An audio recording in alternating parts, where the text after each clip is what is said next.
কিন্তু শ্রীধর গোস্বামী পাদ আমার ভগবানকে চোর বলে প্রণাম করেছিলেন। হরে কৃষ্ণ। তিনি স্পষ্ট বলে দিয়েছিলেন তিনি কোন চোর না, ওই দেখবেন পুরুষোত্তম মাসে প্রত্যেক দিন, যেমন দামোদর মাসে প্রত্যেক দিন সন্ধ্যেবেলায় একটা করে শিক্ষা শ্লোক করা হয়, পুরুষোত্তম মাসেও একটা শ্লোক পাঠ করা হয়। কি কি না, ব্রজে প্রসিদ্ধং নবনীত চৌরং চৌরাগ্রগণ্যং পুরুষং নমামি। ব্রজে প্রসিদ্ধ মানে ব্রজের প্রসিদ্ধ নবনী চোর, ননী চোর, ননী চোরা একেবারে প্রসিদ্ধ। প্রসিদ্ধ মানে যাকে সকলে চেনে, তিনি হচ্ছেন প্রসিদ্ধ। তো শ্রীধর গোস্বামী পাদ কি বললেন? ব্রজে প্রসিদ্ধং নবনীত চৌরং চৌরাগ্রগণ্যং পুরুষং নমামি। হে চোর পুরুষ, তুমি চোরদের মধ্যে অগ্রগণ্য, একেবারে প্রথমে তোমায় গণনা করা হয়, তাই সেই চোর পুরুষকে আমি নমস্কার করছি। রসিক ভক্ত বলে, কেউ কি চোরকে প্রণাম করে গো? চোরকে কেউ প্রণাম করবে? শ্রীধর গোস্বামী পাদ বললেন করবে। কেন করবে না, দেখুন দ্বিতীয় লাইনে শ্লোকে বলে দিয়েছে। কেন না, তিনি অনেক জন্মার্জিত পাপ চৌরা, অনেক অনেক জন্মের অর্জন করা পাপকে তিনি চুরি করেন। এখন আমরা এই যে গরিহত জীব, সারা জীবনে কত পাপ করে চলেছি, জেনে করছি না জেনে করছি। তখন ভগবানের চরণ দুখানা জড়িয়ে ধরে যদি বলি, দয়াময় তুমি হচ্ছে অনেক জন্মার্জিত পাপ চৌরং, অনেক অনেক জন্মের গচ্ছিত করা পাপকে তুমি চুরি করে নাও। এই দেখো দেখো, আমাকে তো আমার তো তোমার চরণে দেবার মতো কিছু নাই, কারণ সারা জীবনে সংসার সংসার বিষয় আশয় বৈভব করে মরলাম, আর তার থেকে যদি কিছু অর্জন করা হয়, সব থেকে বেশি অর্জন হয় পাপ। তোমার চরণে এসেছি, আমি শুনেছি অনেক অনেক জন্মের পাপ তুমি চুরি করে না। তাই এই জন্মে নয়, আমি অনেক অনেক জন্ম ধরে যত যত পাপ করে রেখেছি, সব এই দেখো আমার হৃদয়ে গচ্ছিত করে রেখেছি। তুমি চোর, আগামী আমার এই হৃদয় দরজাটা খুলে দিলাম, এই দরজা দিয়ে তুমি আমার হৃদয়ে প্রবেশ করো, আর সমস্ত পাপ আমার হরণ করো। সেই ভগবানের লীলা, সেই ভগবানের বাৎসল্য লীলা। তাই তো বৈষ্ণব মহাজন বলছেন, কি কহব এক মুখে। ভগবানের লীলাকে আর বর্ণনা করা যায়? এই দেখুন, এই বৈষ্ণবের এইটাই লক্ষণ, কেমন বিনম্র স্বভাবে বলে, এই যে আমার গৌর সুন্দরের লীলা আমি প্রকাশ করব, কিন্তু কি কহব এক মুখে।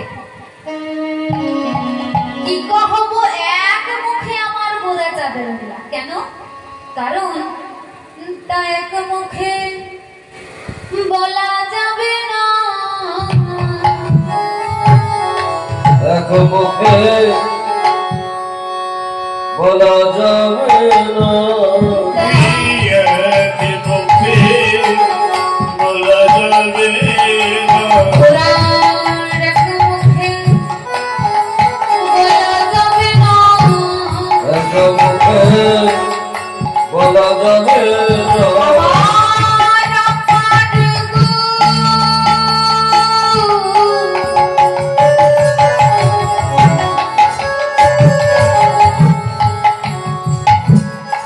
Gura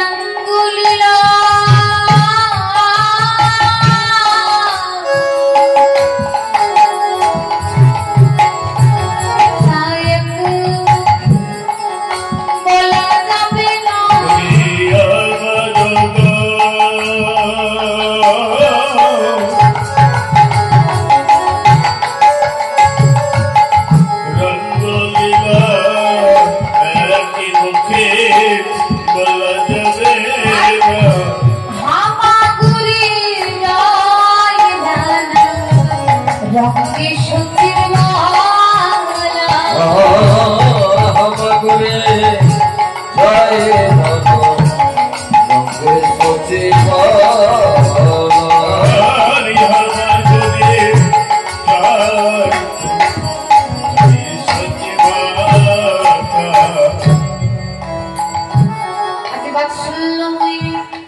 যশোমতী মার কি করেছে?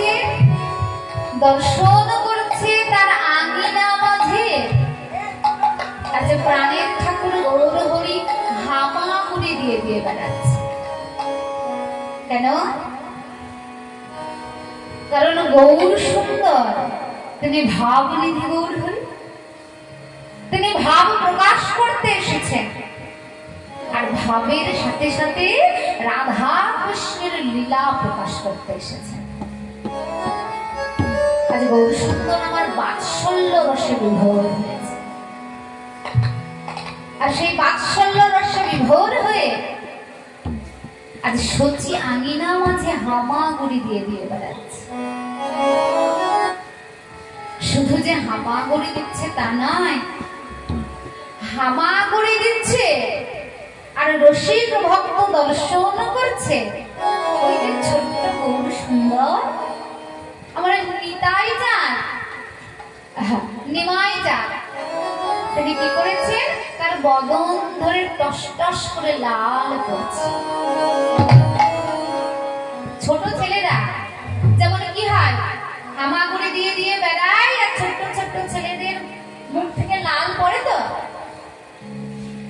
ভগবানের ওই অধর থেকে অধর সুধা একেবারে লালা টপ টপ করে ঝরে ঝরে পড়ছে।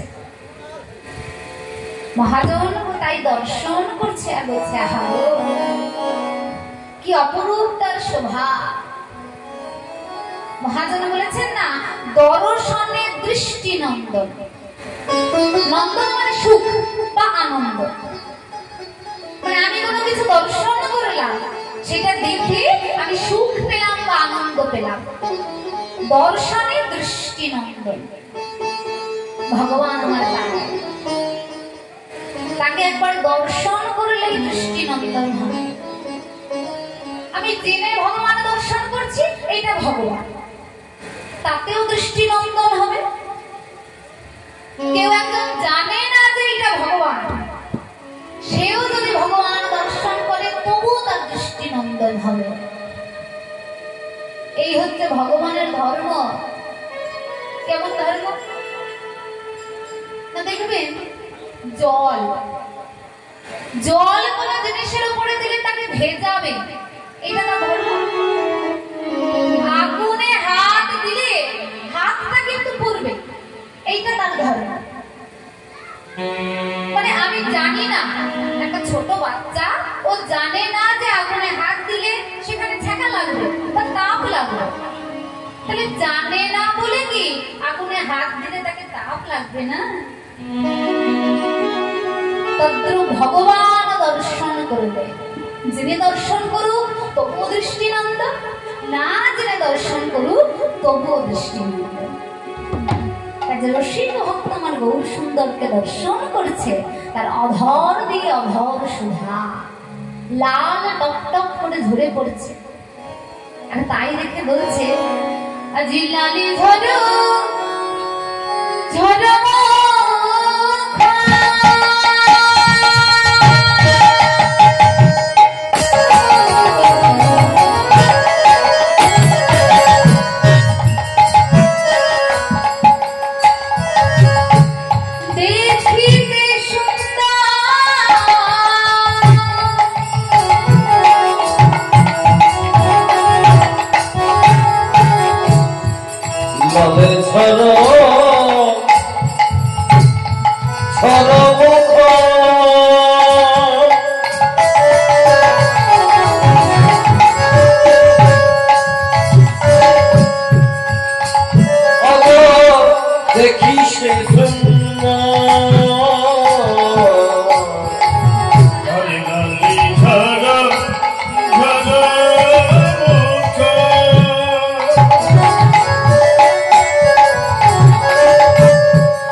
দর্শন করছে এমন নয়, আরো দুইজন এমন শোভা দর্শন করতে করতে তাদের মধ্যে কথোপকথন হতে হতে কি হলো জানেন, দুজনের মধ্যে ঝগড়া লেগে গেল। গৌর সুন্দরের এমন লাল ধরা বদন দেখে দুজনের মধ্যে ঝগড়া লেগে গেল। কার কার? চকুর আর ভ্রমণের। কেন? চকুর বলছে ওই যে টস টস করে লাল ঝরে ঝরে পড়ছে, আমার গৌর সুন্দরের অধরটা যেন একেবারে পূর্ণিমার চাঁদ, একেবারে সুধাকর। সেই সুধাকর থেকে সুধা টপ টপ করে ঝরে ঝরে পড়ছে, আমি সেই সুধা আস্বাদন করব। আর ভ্রমর চকুরকে থামিয়ে দিয়ে বলে, তুই থাম, ওটা কোনো সুধাকর নয়, ওটা হচ্ছে একেবারে পদ্ম ফুল, একটা কমল। সেই কমল থেকে মধু ঝরে ঝরে পড়ছে, আমি মধুকর, সেই মধু পান করব। তাই বলছে দর্শন করো, আজ চকরে ভ্রমরে লাগিল দ্বন্দ্ব, চকরে ভ্রমরে লাগিল দ্বন্দ্ব, চকরে ভ্রমরে লাগিল দ্বন্দ্ব, কেহ বলে কমল কেহ বচন্দ্র, কেহ বলে কমল কেহ বচন্দ্র, কেহ বলে চক কেহ বলে চন্দ্র, কেহ বলে কমল মানে পদ্ম ফুল, আর কেহ বলে চন্দ্র মানে চাঁদ। এমন তুমুল দিন ঝগড়া লেগে গেছে। এখন আমাদের এইরকম রাস্তায় যদি ঝগড়া লেগে যায় কি হবে? বাকি লোকরা এসে থামানোর চেষ্টা করবে, কি করবে না? তারপর তৃতীয় ব্যক্তি তাদের মাঝে এসে বলে, হ্যাঁ রে, তোরা চকরে ভ্রমরে এমন করে দ্বন্দ্ব করছিস কেন, ঝগড়া করছিস কেন? তো দুইজনে নিজেদের মনের কথা বলছে। চকরে বলছে, আমি বলছি ওই যে গৌর সুন্দর সচিমাই রাঙিনার মাঝে হামাগুড়ি দিয়ে বেড়াচ্ছে, দেখো দেখো তার অধর থেকে যে লালা ঝরে ঝরে পড়ছে, দেখে মনে হচ্ছে যেন চাঁদ সুধাকর তার ভেতর থেকে সুধা ঝরে ঝরে পড়ছে। আর ভ্রমর বলে, না না, ওটা হচ্ছে একেবারে কমল মানে একটা পদ্ম ফুল, তার থেকে মধু ঝরে ঝরে পড়ছে। তুমি যদি ঝগড়া বিবাদ থামাতে চাও, আমাদের বিচার করে বলে দাও ওটা চকর, ওটা কমল নাকি ওটা চন্দ্র। সেই তৃতীয় ব্যক্তি মহা বিপদে পড়ে গেছে। এখন ভগবানের মদনটা খুব চাঁদের মতন হতে পারে, আবার পদ্ম ফুলের মতন হতে পারে, তো কোনটা বলবে? কমল বলবে নাকি চাঁদ বলবে? বিচার করতে পারলো না। তৃতীয় ব্যক্তি মনে মনে করিল, শোনো, আমি তোমাদের একটা বিধান দিই, আমি তো তোমাদের সমস্যার সমাধান করে দিতে পারলাম না, এক কাজ করো, ওই যে যার অধর থেকে সুধা ঝরে ঝরে পড়ছে, তাকে যিনি নির্মাণ করেছেন তার কাছে চলে যাও। সেই বলতে পারে যে ওইটা কমল নাকি ওইটা চন্দ্র। আমাদের সকলকে যিনি নির্মাণ করেছেন কে? সৃষ্টি করেন কে? সৃষ্টিকর্তা ব্রহ্মা। ব্রহ্মা তিনি বিধাতা, তিনি আমাদের সকলকে সৃষ্টি করেন। তো বিধাতার কাছে যেতে গেলে তো এমনি এমনি বিধাতার কাছে যাওয়া যাবে না। তাই চকর আর ভ্রমণ অনেক অনেক তপস্যা করিল, সাধন করিল, তারপর বিধাতার কাছে গিয়ে পৌঁছেন। আর যেই না বিধাতার কাছে গিয়ে পৌঁছেছে, অমনি বিধাতার যে সভা মাঝে প্রবেশ করছে, দুজনে জয়ধ্বনি করছে বিধাতার, বলি সৃষ্টিকর্তা ব্রহ্মার জয় হোক, জয় হোক, সৃষ্টিকর্তা ব্রহ্মার জয় হোক, জয় হোক, সৃষ্টিকর্তা ব্রহ্মার জয় হোক। ব্রহ্মা নয়ন উন্মিলন করে দেখে চকর আর ভ্রমর তার সামনে দাঁড়িয়ে রয়েছে। বলো বলো, সকলে এই ধরাধামে ধরার মাঝে তপস্যা করে আমায় সন্তুষ্ট করে, আমি তার কাছে যাই। যত যত সাধুমুনি ঋষিগণ রয়েছেন বা অসুর দেবতা যারা রয়েছেন, এই মর্তে তারা সাধনা করেছে, আর ওই ব্রহ্মাদেব সন্তুষ্ট হয়ে তাদের কাছে প্রকটস্থ হয়ে বর দিয়েছিলেন। এমন গল্প আমরা অনেক শুনেছি। কিন্তু আজ চকর আর ভ্রমর সাধন ভজন করে তারা নিজেই আছে ব্রহ্মার কাছে। তাদের বিলম্ব সইছে না যে কখনো ব্রহ্মা তাদের সামনে প্রকাশিত হবে, প্রকট হবে। তারা নিজে গিয়ে বলে, শোনো, এই যে আমাদের দুজনের মধ্যে একটা সমস্যা সৃষ্টি হয়েছে, আপনি যদি পারেন তবে সমাধান করতে পারেন, সমাধান করে দেন। ব্রহ্মা বলে বলো, এই যে আপনি বিধাতা, জগতের সকলকে সৃষ্টি করেন। ওই যে সতী মায়ের আঙিনা মাঝে তার নিমাই যে খেলা করে বেড়াচ্ছে, তার অধর থেকে যে সুধা ধরে ঝরে পড়ছে, আমি চকুর বলেছি ওটা চাঁদ, আর ও ভ্রমর ও বলেছে ওইটা কমল মানে পদ্ম ফুল। তো আপনি বিচার করে দিন আমাদেরকে, ওইটা ওটা কমল নাকি ওটা চাঁদ। অনেক চিন্তা ভাবনা করে এবারে বিধাতা করল দারুণ বন্ধ, বিধাতা করল দারুণ ছন্দ, বিধাতা করিল দারুণ ছন্দ, বিধাতা করল দারুণ বন্ধ, বিধাতা করল দারুণ ছন্দ। বলে অর্ধ কমলার অর্ধ তুমি অর্ধ কমলায় অর্ধ ছন্দ, অর্ধ কমলার অর্ধ ছন্দ, অর্ধ কমলায় অর্ধ ছন্দ, অর্ধ কমলায় অর্ধ ছন্দ, অর্ধ কমলায় অর্ধ ছন্দ, অর্ধ কমলায় অর্ধ ছন্দ। হরি বল, হরি বল। বিধাতা একটা নিদারুণ সমস্যার সমাধান করে দিল। আচ্ছা, বিধাতা কি সমস্যার সমাধান করলো? না, ওই যে সুচির নন্দন সে গৌর হরির বলে দিল বদনটা অর্ধ কমল আর অর্ধ চন্দ্র। আমার কাছে যখন সমাধান করতে এসেছো, সমাধান করে দিলাম, ওটা কমলও বটে আবার একটা চন্দ্রও বটে। কেমন না, অর্ধ কমল আর অর্ধ চন্দ্র। এই দেখো, যেই না এই সমস্যার সমাধান দুজনের হলো, দুজনের আর আনন্দ ধরে না, মনে মনে করলো তার থেকে যে সুধা ঝরছে সেটা ওই চকরও পান করতে পারবে, আবার ভ্রমর তার থেকে সুধা পান করতে পারবে। হরি বল, হরি বল।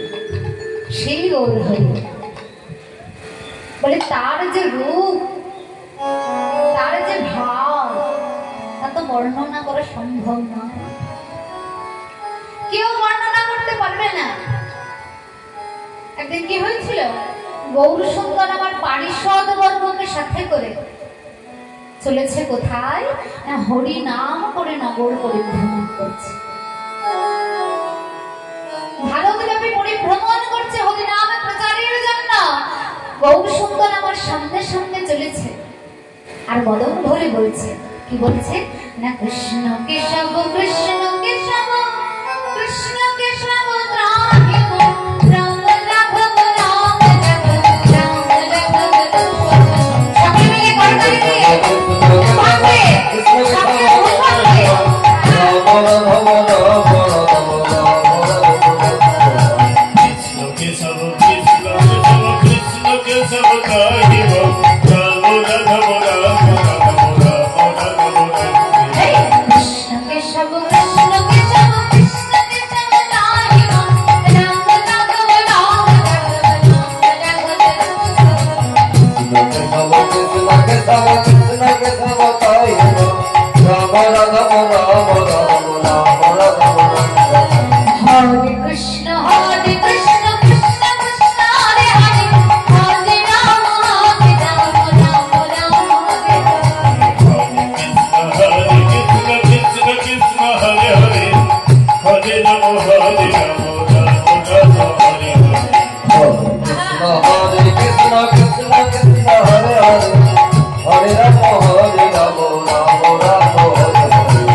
গোয়ালার সাথে। সে গোয়ালা কি করছিল না, পশরা সাজিয়ে দই বিক্রি করে বেড়াচ্ছিল, দধি। তো কি হয়েছে, সারা দিনে তার একটাও দধির কাতারি বিক্রি হয়। মনে মনে ভাবছে, আজ একটাও কাতারি আমার বিক্রি হলো না।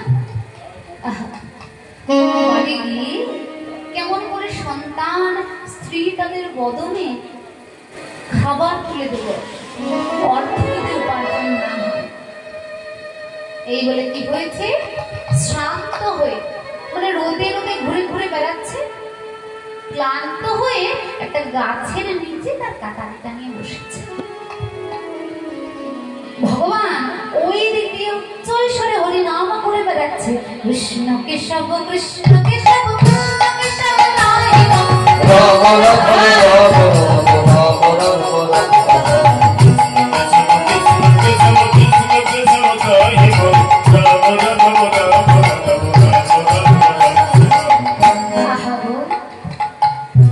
এমন সকাল সকাল এমন সুন্দর মধুর হরিনাম করে কি বেড়ায়, ভালো করে দূর থেকে দর্শন করছে ওই অদূরে এক সুন্দর সন্ন্যাসী যুবক, মস্তক মুন্ডন করে শিখা রেখেছে, দাদার সঙ্গে তিলক ধারণ করে দুটি বাহু অপর দিকে করে বলছে, তোমরা সকলে মিলে বলো, সবাই মিলে প্রেমানন্দে হরি বলো। ধীরে ধীরে গৌর সুন্দর সেই গোয়ালার কাছে এসেছে। গোয়ালা সেই যে কাতারি নিয়ে বসেছে দর্শন করছে আর বলছে, গোয়ালা শোনো না গো, এই সারাদিন হরিনাম করে বেড়াচ্ছি, কিছু খাওয়া হয়নি জানো, বড় খিদে পেয়েছে, আমায় তোমার একটা দধির কাতারি দেবে গো, সেবা করো। গোয়ালা মনে মনে করছে, আহা গো, আজ বেরিয়ে বেরিয়ে বিক্রি না হচ্ছে তো কি হচ্ছে, এমন সুন্দর এক সন্ন্যাসের বদন তো দর্শন হলো। আবার দেখো, যেই না এমন সৈন্য বৈষ্ণব সন্ন্যাসীর বদন দর্শন হলো, অমনি অমনি করে একটা কাতারি বিক্রিও হবে, মানে ও চাইছে মূল্য তো দেবে, নাও নাও নাও, সব থেকে বড় কাতারিটা খুলে আজ গৌর সুন্দরের হাতে দিয়ে দিয়েছে। যেই হাতে দিয়ে দিয়েছে, গৌর সুন্দর হাত দিয়ে নয়, একেবারে মুখ লাগিয়ে দিয়েছে, বদন ভরে সেই কাতারি থেকে সব দধি সেবন করে নিয়েছে। সেবন করে নিয়ে সেই ফাঁকা কাতারিটা আবার সেই গোয়ালাকে দিয়ে আবার উচ্চস্বরে হরিনাম করে চলে যাচ্ছে, কৃষ্ণ কেশব কৃষ্ণ কেশব কৃষ্ণ কেশব রাম রাম রাম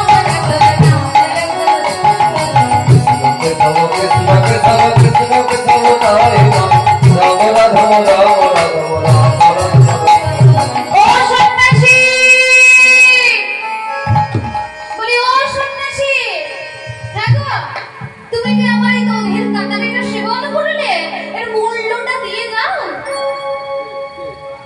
সন্ন্যাসী পেছন ঘুরে বলে, কি বললি গো? আরে কি বললাম বুঝতে পারবে না? আরে আমার যে এত বড় কাতারির দধি তুমি সেবন করলে, মূল্যটা দিয়ে যাও আমাকে। বলে, ভাই মূল্য তো আমার কাছে না। আরে তুমি নিজে বলেছো আমি সন্ন্যাসী, সন্ন্যাসীর কাছে কি জমানো কোনো মূল্য থাকে? তবে তুমি কেন সেবন করলে আমার এই দধি? তুমি কি জানো, সারাদিনে আমার একটাও দধি বিক্রি হয়নি। তুমি যখন চেয়েছিলে আমার কাছে সেবা করবে বলে মনে করো আনন্দ পেয়েছিলাম, একে তো নবীন সন্ন্যাসীর দর্শন হলো, তারপরে আমার কিছু রোজগার হবে, আর তুমি সেবা করে আমায় তার মূল্য না দিয়ে চলে যাচ্ছ। শোনো, মূল্য যদি না দাও আমি কিন্তু তোমায় ছাড়বো না। আমার জন্য নয়, আমার ঘরে আমার সন্তান রয়েছে, আমার মা বাবা রয়েছে, আমার স্ত্রী রয়েছে, তাদের বদনেও তো কিছু তুলে দিতে হবে। গৌর সুন্দর আমার বলে, মূল্য দিতে চাও? বেশ বেশ, শোনো, আমার কাছে তো মূল্য নাই, আমার পেছনে যেসব ভক্তবৃন্দ হরিনাম গাইতে গাইতে সারিবদ্ধভাবে আসছে, তাদের কাছ থেকে তুমি মূল্যটা নিবে, আমার কাছে নাই। বলে, বেশ, তুমি এইখানটাতে বসে থাকো। সে গোয়ালা সেই বৃক্ষের নিচে বসে অপেক্ষা করছে কখন সে ভক্তবৃন্দ আসবে আর তাদের কাছ থেকে সেই দধির মূল্যটা নেবে। বসেই আছে, কিছুক্ষণ পর দর্শন করছে, হ্যাঁ তো গৌর সুন্দরের সকল ভক্ত হরিনাম গাইতে গাইতে আসছে, হরে কৃষ্ণ কৃষ্ণ কৃষ্ণ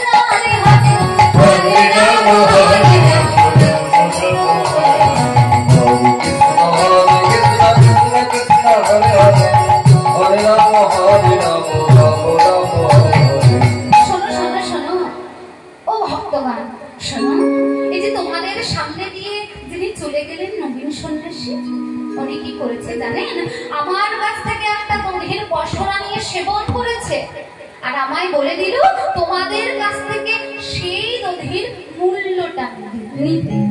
দাও না গো আমার সেই মূল্য। এখন আমি যাওয়ার আগে ধরুন কেউ গিয়েছে, এখন সে যদি কোনো কিছু নিয়ে পয়সা না দেয় আর আমি যদি আমাকে যদি ধরে, শোন তোর সামনে দিয়ে একজন গিয়েছে বলেছে তোর কাছ থেকে মূল্য নিতে, আমরা দিয়ে দেব? কি গো, কে না কে নিয়েছে দিয়ে দেবো তার মূল্যটা? আমি নিয়ে সেই জিনিসটা, অন্য কেউ একজন নিয়েছে, সেই পথ ধরে আমি যাচ্ছি, আমাকে ধরে বলে মূল্যটা তোকে দিতে হবে, বলেছে তোকে দিতে হবে, দিয়ে দেবো? ভক্তবৃন্দ বলে বলো কে কে সেবন করেছে তোমার দধি? যে সে সেবন করেছে তার মূল্য আমাদেরকে চাইছো? দেখতে পাচ্ছ না আমরা ভিখারি, দুই বাহু উপর দিকে করে ভিক্ষায় বেরিয়েছি, চাও কেমন করে? ঠিক করে বলো তো তোমায় দিয়ে দিয়ে তোমার কাছ থেকে কে দধি সেবন করেছে? বলে শোনো, তার নাম তো আমি জানি না, তার নাম আমি বলতে পারবো না, তার এমন মনোহর রূপ, সেরূপ দর্শন করে আমি তার নাম জিজ্ঞেস করতে ভুলে গেছি। শুধু রূপ দেখে নয়, বদন ভরে যে হরিগুণ কীর্তন গাইছিল, সে কীর্তন শুনেও আমি তার নাম জিজ্ঞেস করতে ভুলে গেছি। রসিক ভক্ত বলে নাম যদি না বলতে পারো তাহলে কেমন করে জানবো তিনি আমাদের দলের লোক, আর কেনই বা তোমায় পয়সা দেবে? শোনো, নামটা বলতে পারবো না, কিন্তু সে কেমন দেখতে এটা বলতে পারবো। ভক্তগণ বলে বলো বলো, সে কেমন দেখতে? শুনবে সে কেমন দেখতে?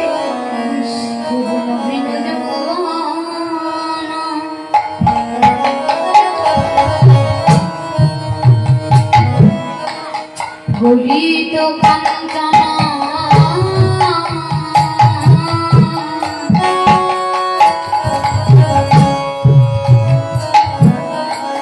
কোটি তটে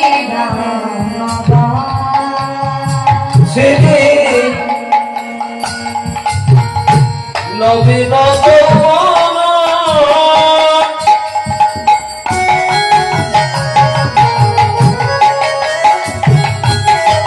গলিত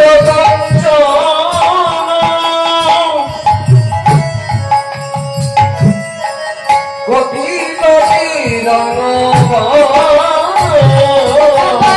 কৃষ্ণ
বদল করে কি বলছি না, শোনো শোনো, সে যে কৃষ্ণ বলি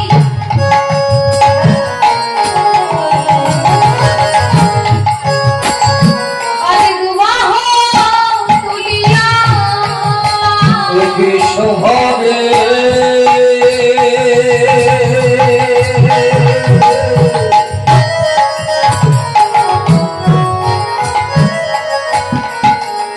কি শোভা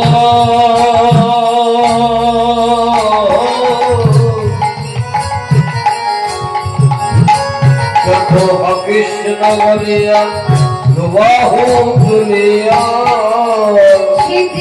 নাচিয়া নাচিয়া যাই গো, নাচিয়া নাচিয়া যাই গো, নাচিয়া নাচিয়া যাই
সঙ্গে চলো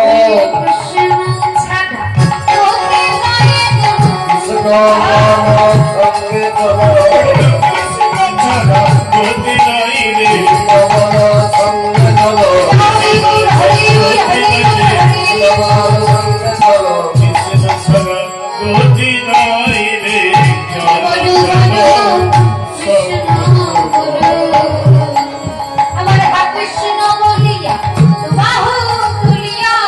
কৃষ্ণ বলিয়া বাহু তুলিয়া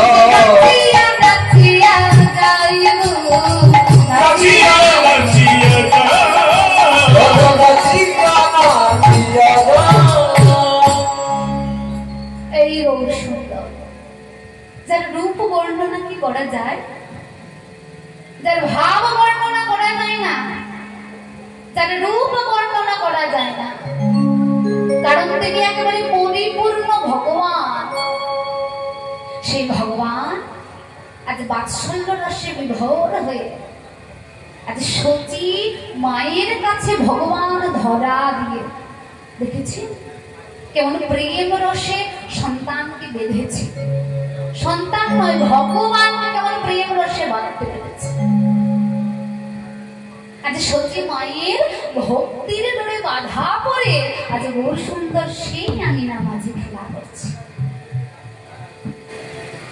শুধু খেলা করছে তা নয়, আর শুধু যে অধর দিয়ে সুধা ছড়ছে তা নয়, আজ অঙ্গ দুব লইয়া শোভে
নন্দন গৌর হরিকে আজ কি করেছে? অঙ্গদ বলয়া শোভে। অঙ্গদ মানে সোনা, আর বলয়া মানে বালা। সোনার বালা শোভা পাচ্ছে সেই গৌর সুন্দরের হাতে। অঙ্গদ বলয়া শোভে, গৌর সুন্দরের হাতে। আর চরণে বগুড়া খারু, সুন্দর নূপুর পরিয়ে দিয়েছে, আর গলায় পরিয়ে দিয়েছে বাঘ নখবালা মালা। দেখবেন এখনো ছোট ছোট বাচ্চাদেরকে গলায় আমরা কত রকমের মাদুলি বা বাঘের নখবালা লকেট বালা পরিয়ে দিই না মালার সঙ্গে। তো আগেকার দিনে বাঘের নখ পরিয়ে দিত বাচ্চাকে, আর সতী মাও তার সন্তানকে বাঘের নখবালা মালা পরিয়ে দিয়েছে। কেন? কারণ কথিত ছিল বাঘের নখবালা মালা পরলে তাকে কোনোদিনও বাঘে ধরবে। সতী মা তো আর জানে না যে বাঘও যাকে দেখে সামনে তুই চরণ উন্মেলন করে হরি বলে, তারই আর বাঘে ভয় থাকে? আজ নয়, একেবারে চৈতন্য ভাগবতে কথিত রয়েছে। ভগবান ঝাড়িখণ্ডের পথ ধরে যখন হরিনাম করতে যাচ্ছিলেন, সেই বনের মধ্যে কত হিংস হিংস পশু, কেউ নেই। গৌর সুন্দর রয়েছে, আর তার সাথে রয়েছে শুধু বলভদ্র ভট্টাচার্য। গৌর সুন্দরের পটলা বাহু, গৌর সুন্দরের দাদা পটলা যা কিছু জিনিস ওই বলভদ্র ভট্টাচার্য বহন করতেন। শুধু তিনি রয়েছেন, আর ঝাড়িখণ্ডের ওই জঙ্গলের পথ ধরে যখন গৌর সুন্দর হরি বলে যাচ্ছে, দেখতে পাচ্ছে বলভদ্র সামনে এত এত হিংস্র পশু। তার ভয়ে একেবারে প্রাণ ফুরিয়ে যাচ্ছে। কিন্তু যত যত হিংস্র পশু, যত যত বনের বাঘ গৌর সুন্দরের হরি নাম শুনছে, আর তাদের নয়ন দুটো একেবারে গোল গোল হয়ে গেছে, স্তব্ধ হয়ে গেছে। গৌর সুন্দরের সামনের দুটো পা অপর দিকে করে তারাও পবন ধরে বলছে, আমরাও যদি একবার তোমার মতন করে হরি বলতে পারতাম। শুধু তাই নয়, বনের সকল পশুকে যেন তিনি ডেকে ডেকে বলছেন, শোন শোন, তোরা আয় সকল বনের পশু। কেন? কারণ দর্শন কর, আজ আমাদের প্রত্যেকের গৌর মিলার যোগ মিলেছে, গৌর দর্শনের যোগ মিলেছে। এমন দর্শন কি বারে বারে হবে? আমাদের এই পশু যেমন ধন্য হবে আজ গৌর সুন্দরকে দর্শন। সেই বাঘের নখ সতী মা আমার দাঁত